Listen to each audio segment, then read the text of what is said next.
the Den, so go tell a friend. The best podcast on earth start to begin. We got jokes and news and movie reviews. After Dark NC-17 with the crew. Interviews with the best artists around. So like, comment, subscribe. The show's starting right now. Let's go. Like, comment, subscribe. The show's starting right now.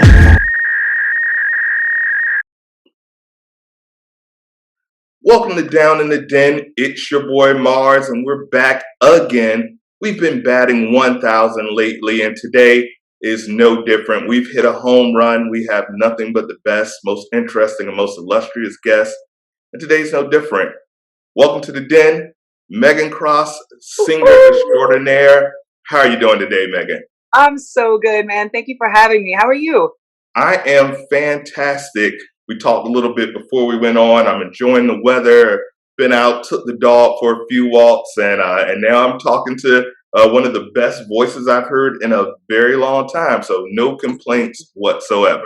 Thank you so much. That's a huge compliment. Thank you. Oh no, you're more than welcome. So let's get right into it. You're a singer. You're a songwriter. You have a ton of hats that you wear, and I know originally. You're from Seattle, is that correct? Yep, born and raised. Excellent. Huge music town. Now, I'm an 80s baby, so I have a little bit of age on you, but I was a big fan of the 90s grunge era. Do you have any artists from that Seattle area that you just was like an icon for you growing up in that area? Tons, yeah, for sure. I mean, I came up in that scene, so for me, like, I love Pearl Jam. I'm a huge Pearl Jam fan. Eddie Vedder's amazing, obviously Nirvana, like I came up on all that stuff, kind of cut my teeth on like the rock candy in Seattle, and it was like, throwback. So yeah, I love that. Because I heard a little Chris Cornell in your voice. Yes, I love. Who's one of my favorite singers of all time. So I heard a little bit of that, and I was wondering if that was any influence whatsoever. Absolutely, yeah. Any singer with like a little bit of grit and a little bit of kind of character in the voice is somebody that I really gravitate towards. Ann Wilson, like some of those kind of timeless vocalists are people that I idolize tremendously. Absolutely. And whenever we have musicians, I'll always my father is the reason that I love music. When he came back from Vietnam, I think everybody in the 80s had a wood panel room at some point.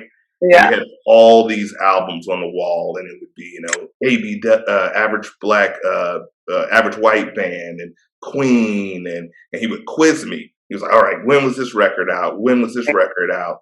And I know originally, before your solo piece, you were in a rock band, Marigolds. Mm-hmm. How's the creative process differ from being in a band where it's a little bit more collaborative to your solo project? How do you find that creative process different? I mean, I wrote a lot of this stuff with a producer, so it's a similar process, but when you have more members rather than just kind of two minds, it definitely changes the dynamic because everyone has their own vision and idea of where it should go, Absolutely. Now, I was listening to your album, and I passed it on to my dad, and he was like, she can sing, she can blow, wow, she has pipes. And I said, Dad, you're absolutely right. And there's a ton of fantastic new music. It's very soulful with a rock edge, which I love. And one of the songs that I noticed you did, it was a remake, and a lot of people shouldn't touch it, but you can do it. You remade Chaka Khan, Ain't Nobody. Yeah. Tell me about that experience, because she's an icon. We all know that. And there's certain people, Whitney, Celine, Chaka. I'm like, nah, maybe you should leave it be. But you did it more than justice. You did a fantastic job. How was it remaking that song? And are you, of course, you're a Chaka fan, but tell me how it feels to get that song out there. Terrifying, because I'm a huge Chaka Khan fan. So like, I really hope that it's received in the manner in which I intended it, which was to pay homage to one of my favorite vocalists of all time. So that song for me it kind of speaks to my soul. I grew up listening to it. I'm a huge fan of it. And I kind of wanted to take it and redo it in a little more rock-esque way, and just, have fun doing something that made me feel really good my whole life, it definitely made me feel good. It made my ears feel good. And Queen Shaka Khan, if you haven't checked it out, I think you will be honored uh, Good. of what you did with the song. It was fantastic. Thank you so much. Thank you. Now, the pandemic has been hitting everybody hard. Thank God we're finally opening back up. And I've never got to see you perform, but I went on YouTube and checked out some of your stage performance, and you're a hell of a stage performer. Uh, Thank you. how has it been with the pandemic, not really being able to get out there as much and cut your teeth on the stage? Is that something that you're really missing, or you're more of a Oh my gosh. studio? You prefer the studio? No, I love singing anywhere. Like I could be singing in a karaoke bar and that's amazing, or I could be singing on a stage at a festival in front of a ton of people. I think that if you love something the way that a musician or an artist or somebody who really has a passion for something loves it, it doesn't really matter where you're doing it. Of course, for me, stage performance is like my favorite thing ever because you get to connect with people, you get to enjoy the experience with them. You're creating an experience that you both get to remember forever, hopefully. And that's a unique thing, a bond, if you will, that you share with each stage that you play. So I miss it for sure a lot. Absolutely. Do you have any tours planned coming out in the near future that we can look for? Because, like I said, your voice, it sounds amazing on the earbuds, but I can only imagine the energy that you get from live takes it to a whole nother level. Do we have anything planned for the 21-22 season to get out there on the road? There definitely are things in the works. I don't have like a firmed up schedule yet, but there will be one very soon. So definitely keep an eye out. And I hope I'm in your area. I would love to meet you and Hey, have you go. if you're down on the East Coast and Virginia, anywhere, we have some great arenas here. Richmond has some, Norfolk, Virginia Beach, of course, the Amphitheater. We would love to have you because, like I said, voices like yours, it's a throwback.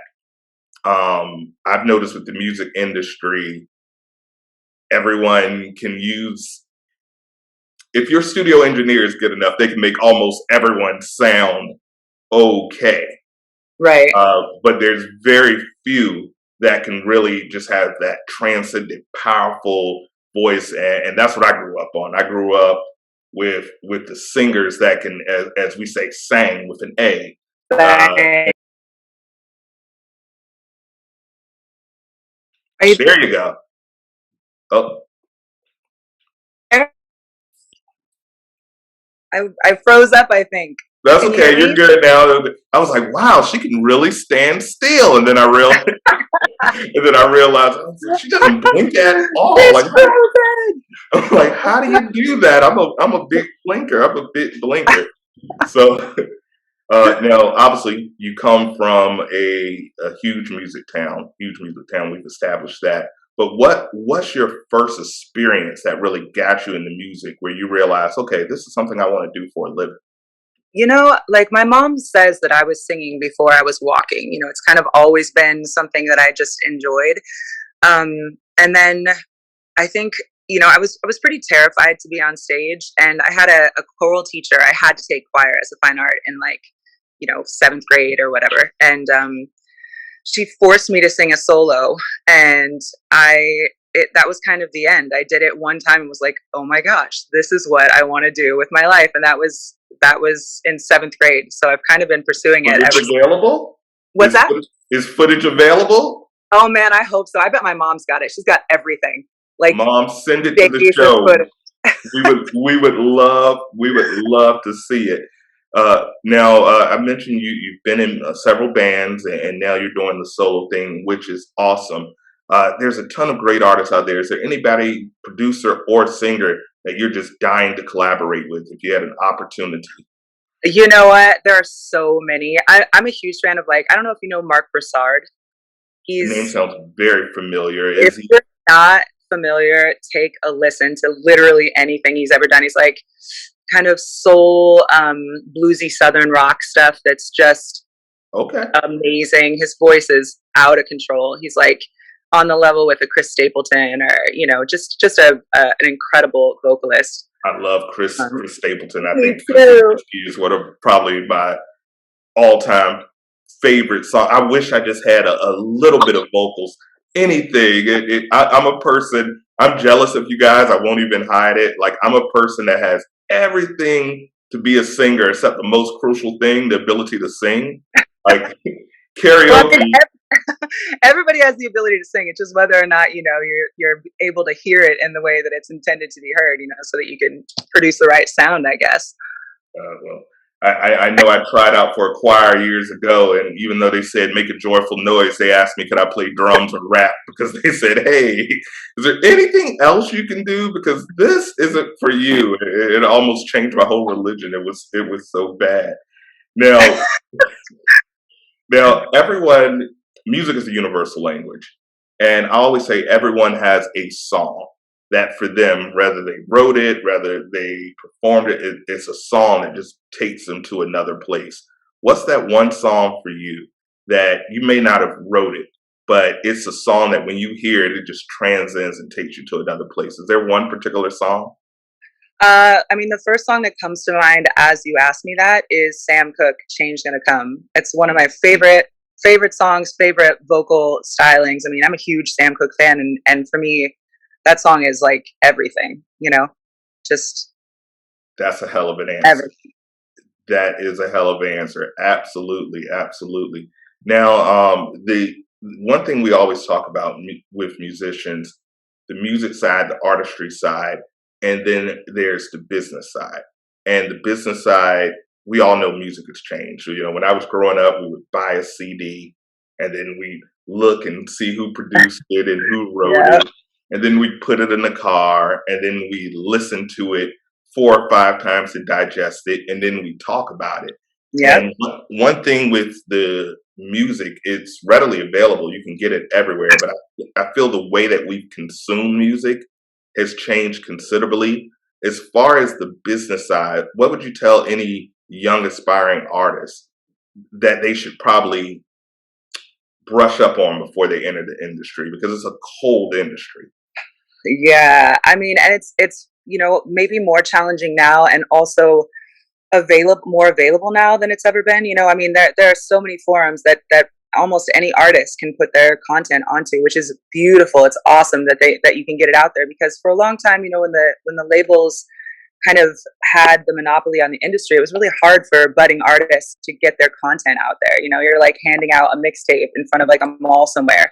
So, now you can say, hey, here's my link on Spotify, or here's my link on, iTunes or whatever. And that's hip, but it's hard because on streams, artists really don't make very much money. So it takes, about 300,000 streams for an artist to make like the average poverty level in America, which is a lot of streams. And a lot of people don't know that. So if you're not creating physical content, or if you're not touring to support an album, it's challenging to make a good amount of money doing that. So I would just say, like, be be diligent, make sure that you're consistently putting out content, and really be authentic with what you're putting out. Do things that you enjoy, so that it's not a job. At the end of the day, it can be a rough road to navigate. So if you're doing things that you truly enjoy and that inspire and motivate you in life, then you're winning regardless. Absolutely. And I always tell people, it's a reoccurring thing with technology. You don't have to be signed by anyone. You don't have to, all you have to do is have effort and energy and a little bit of luck.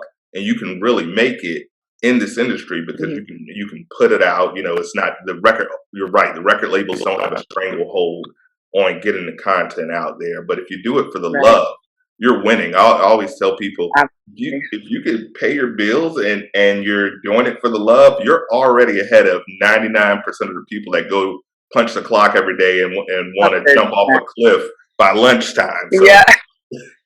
so absolutely, that is a perfect answer. So tell me a little bit, and backtracking a little bit, tell me about the creative process. I dabble a little bit in music.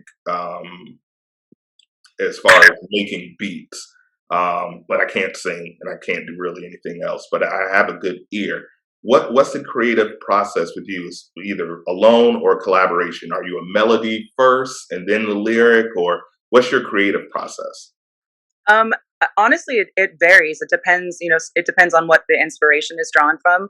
Mm, It depends on if I'm working with someone else. If somebody else is writing with me and they play a you know 4 measures of a melodic line, then it can really inspire the lyrical content as well. But sometimes I write a lot of poetry. I journal a lot, so sometimes I'm just writing and I'm inspired by one line that I've written that I'm gonna do this thing with it, and it kind of parlays into something different, which is cool. So it's very. kind of it's unique based on the circumstance for each song, I think.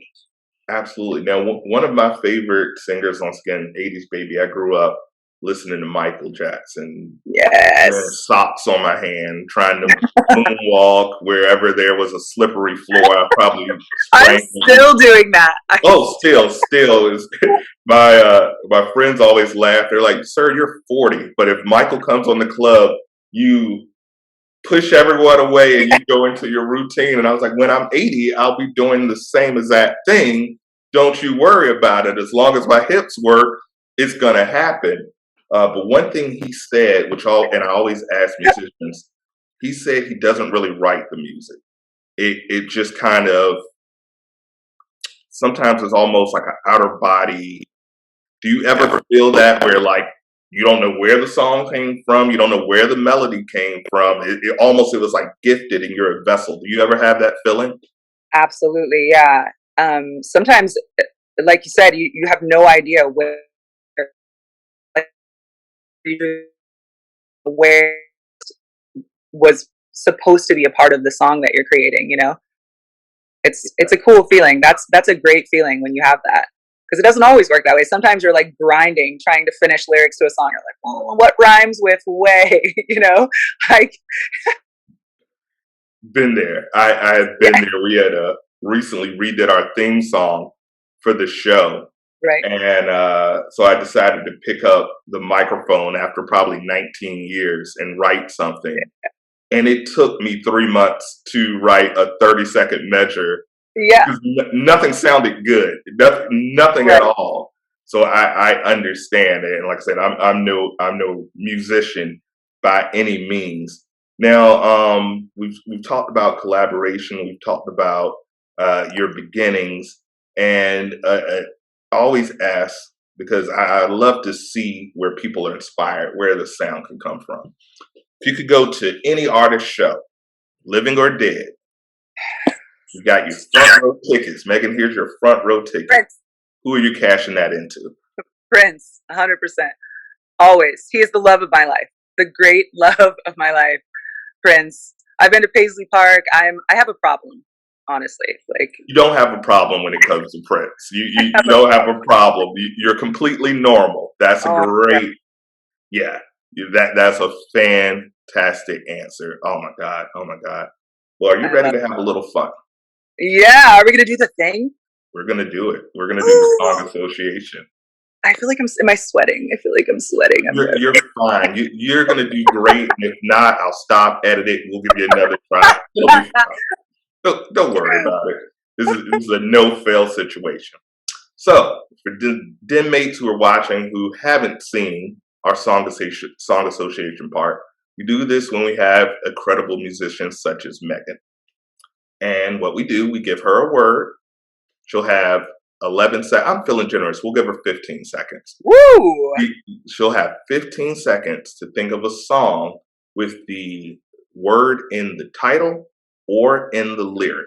So, for example, if the word was star, she would have 15 seconds to say any word or any song with that in the title. For instance, Twinkle, Twinkle, Little Star. So we've all established, we've got the rules. Mhm. Got 3 words, 15 seconds total per word. And if you're ready, the first word is, synchronize my watch, love. The first word is love. Um, L O L O L O L O V love. It's a song by Jessie J. Okay, I know that song. I know Yeah, that yeah, song. I love Jessie J. Okay, yeah. shout out. 1 point. So we put the pin. 1 point. All right. The next word is money. Money, it's a gas. Pink Floyd. Come Pink on. Floyd. Yes, I love Yeah, Pink Floyd. We're yeah. rocking. All right. That's 2 for 2. That's a 66%. So you've already passed. You've already passed. I've been so One, nervous. one more word.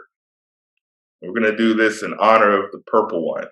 The word is rain. Give me what I want. I never meant to cause you any sorrow. I never meant to cause you any pain. Yeah. I love him so much, man. Purple Rain, baby. The goat. The goat. Fantastic. That's three Uh, for three. That's 100%. You get an Woo! A plus. You get a Amen. stamp. So now, tell us about your new album. Tell us about its self-titled.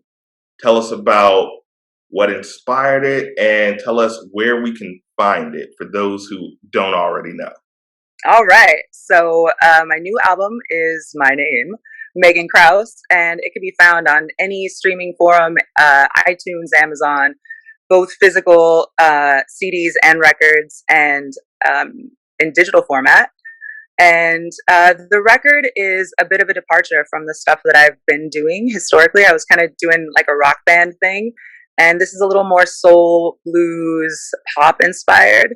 There's still elements of rock for sure, but it's different than the stuff I've been doing, and it kind of speaks to what I came up on that I really love, like the Whitney stuff and Shaka, and like just that kind of feel good pop music, you know. So I hope that everyone enjoys it. I had a really good time making it, you know. Absolutely. And I'm glad the world is opening because it's stadium music. It's what we Yep. need. It's meant to be enjoyed with people. It gives great energy. I love the album. I've listened to it 3 times already. Thank So I really love the album, and I rarely get to listen to a music album front to back without skipping a song. I mean that's just reality. But this was one that I actually listened to from song to song without having to skip, That's which a huge compliment. it I it think it, that. it really is, because I think that happens 30% of the time. Even with some of my favorite artists, there's always one song where you're like, How did this end up on yeah, there? who co-signed on this? Did you have a limit of songs that you had to get before you release it, or what happened? What is your favorite song on the album? Ooh, that's tough. I so I wrote a song that was super personal to me, about my little brother who passed away in a tragic accident. My So I think condolences. that for me that's probably my favorite, just because it's so personal. You know, it's something that it Mhm. took me like 7 years to do for the first time. Yeah. So I think Save a Place for me is my favorite, but I have a huge connection to so many different songs on the album. I mean, I love Homewrecker. I love Hear Your Name. You know, obviously let me introduce myself again is a fun one for me. I don't know, man. I just like every time I hear it, I'm like, oh yeah, we wrote this song. Like I forgot that we did these things, you know, and it's cool to revisit it and kind of visit that emotion that you had when you were writing it, you know? Yes, my favorite bop on it is 17. That's Yeah. that's my that's my favorite one. I love the energy of the song, and of course the Ain't Nobody. Of course, just hearing your pipes on that song with the rock edge. I didn't know the song needed a rock edge, and then I'm like, oh, it needed a rock edge. So It's like totally different, right? I mean, totally it's different, totally yeah, different, and so yes, it is awesome. It is awesome.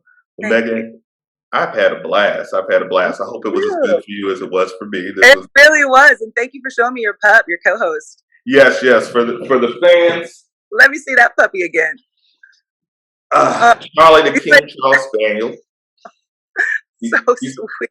he's been the co-host. He's very sleepy and very lazy, but He's like, Dad, why do you keep waking me up, man? he's very upset. He just gave me the why do you keep waking me up trying to show me off because I'm beautiful? Yes, you are, son. That's fine. So I am very happy to give you your stamp. You're an official den mate. Ooh, yeah. So anytime you have anything you like to promote, you want to talk, about anything, you want to talk about Prince, you're Always, always welcome every here day. on the Den. And if you could let everyone know your social media, your details, and where they can find you. You can catch me on Twitter, Instagram, Facebook, all at Meghan Krauss. MEGHANKRAUSS. My website is meghankraussmusic.com, and you can find me anywhere music's sold. Absolutely. And we'll put all your information in the page so you guys can find her, click on her. I've never steered you guys wrong. With every artist we've had, we always get quality over quantity. And when I say she has one of the best voices I've heard in 25 years, I sincerely mean that. So Thank you so I much. thank you for your graciousness and being in here and joining us here in the Den. And like I said, you got our stamp. Whenever you want to come by, shoot me a holler and we'll get you on the show. Thank you so much. It's really nice to be here. Thank you. It's a pleasure. We salute you. And thank you so much. That's the Meghan Krauss album, self-titled. Buy a hard copy, then download it, then buy another hard copy. Father's Day is coming up. Your dad's going to need some good music. Buy something for Father's Day, and then download it again, and then we'll all be square. Thank you. You're more than welcome. Well, thank you so much for joining us. This has been another episode of Down in the Den. Meghan, thank you so much. And as always, we thank you guys for tuning in. Deuces.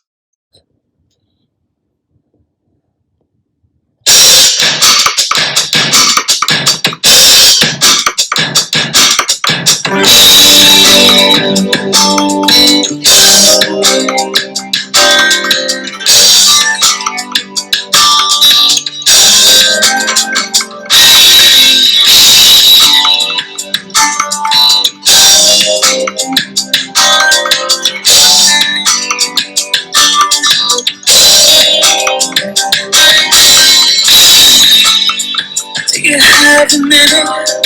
I remember when you did. Everything was crazy, nothing to forgive. I wanna get it back, wanna make you feel you wanted it to last. I wanted something real. It's breaking my heart.